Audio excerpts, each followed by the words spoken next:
স্টিকারের সাইডটা পিছনের দিকে দিবেন।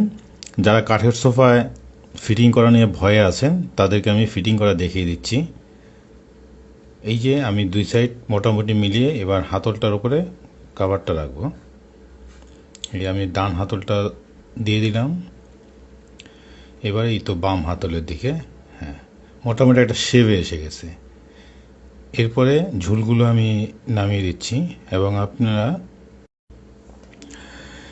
এখানে পিছনের সাইডে যে ডস্টিংটা থাকবে এটা পিছনের পায়ের সাথে বেঁধে দেবেন, ঠিক আমি যেভাবে বেঁধে দিচ্ছি। হ্যাঁ, এটা সুন্দর করে বেঁধে দিবেন, তাহলে পিছনের সাইডটা সুন্দর করে ফিটিং হয়। এরপর হাতলের সাইডটা নামিয়ে দিবেন, দেখতে পাচ্ছেন এটা বাম সাইডের হাতল। এরপরে প্রত্যেকটি ব্যাগে এরকম ফোম স্টিক থাকবে, ফোম স্টিকগুলো পিছনের সাইডে আমি গুজে দিচ্ছি। গুজে আপনার যে ফোমটা আগলা থাকে এটা ঠিক পিছনের দিক পর্যন্ত গুজে দিবেন, তাহলে আর স্টিকটা ওই ফাঁকা জায়গায় যে আটকে যাবে খুলে আসবে না। হ্যাঁ, এরপরে যেই সাইডটা আছে হাতলের সাইডটা, এই হাতলের সাইডটা গুজে দিতে হবে।